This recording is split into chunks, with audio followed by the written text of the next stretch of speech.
Professor Yunus অত্যন্ত সম্মানিত ব্যক্তি। তার কোনো অভিজ্ঞতা নাই রাষ্ট্র পরিচালনায়, তার সাফল্য আমরা দেখতে পাচ্ছি না, তবুও আমরা তাকে সমর্থন জানাবো। এরশাদের স্বৈরশাসন আমরা দেখেছি, ওই সময় মুখে মুখে একটা কথা চালু ছিল, এরশাদের চুল কম ছিল, চুল কাটতে নাপিতের খুব অসুবিধা হতো। গেলে যখন দেখে যে চুল কাটতে অসুবিধা, নাপিত একটা প্রশ্ন করতো, স্যার ইলেকশন দিবেন কবে? এটা শুনলেই তার চুল খারাপ হয়ে যেত, তখন সে আরামে চুল কাটতে পারত। এই সরকারদের একই অবস্থা, ইলেকশনের কথা বললেই তাদের চুল খারাপ হয়ে যায়। বা ইলেকশন কি কোনো অন্যায় কাজ, অপকর্ম? গত 16-17 বছর আমরা জীবন দিয়েছি, বারবার জেলে গিয়েছি। নিরপেক্ষ তত্ত্বাবধায়ক সরকার, ইন্টারিম সরকারের প্রধান চারিত্রিক বৈশিষ্ট্য হবে নিরপেক্ষতা। তারা সবাইকে সমান দৃষ্টিতে দেখবেন।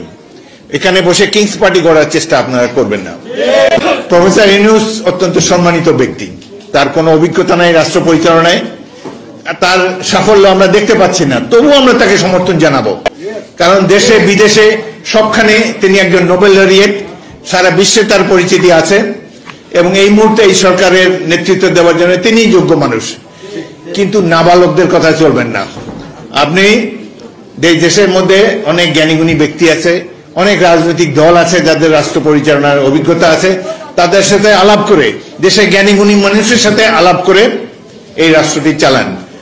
দেশবাসী আপনাদের সাথে থাকবে, কিন্তু সকলের প্রতি সমান আচরণ করুন। এই তরুণ যুবকদেরকে মন্ত্রিসভায় স্থান দিয়েছেন, তখনই আমাদের সন্দেহ ছিল এদের উপরে একজন গার্জিয়ান রাখা উচিত ছিল। একজন সিনিয়র দিলেন, তারপর তারা আস্তে আস্তে, ভবিষ্যতে তো এরাই থাকবে, আমরা আর কতদিন? এই আজকের ছাত্ররাই তো আগামী দিনে রাষ্ট্র চালাবে। কিন্তু এখন থেকে তাদেরকে রাজনৈতিক কূটকৌশলের পরিচয় দিবেন না, তাদেরকে এই সমস্ত জিনিস শেখানোর দরকার নেই। এবং তরুণদের উদ্দেশ্যে আমি বলতে চাই, ছাত্র যুবক যারা এই আন্দোলনে বলিষ্ঠ ভূমিকা রেখেছে তাদেরকে আমরা স্যালুট করি। তারা তাদের পিতামাতাকে নিয়ে রাজপথে এসেছে এই স্বৈরশাসনকে প্রতিহত করার জন্য। তাদের প্রতি আমাদের সকল সম্মানবোধ রয়েছে।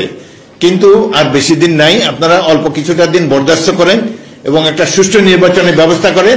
তারপরেও ভবিষ্যতে যাতে আপনারা যদি রাজনৈতিক দল করেন, আমরা সেটাকে ওয়েলকাম করি, রাজনৈতিক দলকে ওয়েলকাম করি।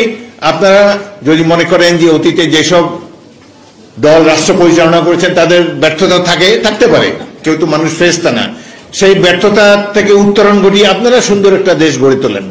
আপনারা জনগণের কাছে গিয়ে বলেন যে এইটা আমাদের ম্যানিফেস্টো, এইভাবেই আমাদেরকে ভোট দেন, আমরা জনগণের জন্য একটি কল্যাণ রাষ্ট্র প্রতিষ্ঠা করতে চাই। জনগণের কাছে যান, কিন্তু এখানে অন্য দলকে প্রতি বিরূপ কটাক্ষ করে খামাখা নিজেদের ভাবমূর্তি নষ্ট করবেন না। এখনো দেশের মানুষ আপনাদেরকে সম্মান করে, আমরাও আপনাদের ত্যাগ এবং এই 1.5 মাসের সংগ্রামকে নিশ্চয়ই আমরাও সম্মান জানাই। কিন্তু বিএনপি এবং অন্যান্য রাজনৈতিক দলের এই যে 16 বছরের ত্যাগ তিতিক্ষা, এটিকে কোনো ধরনের অবমূল্যায়ন করা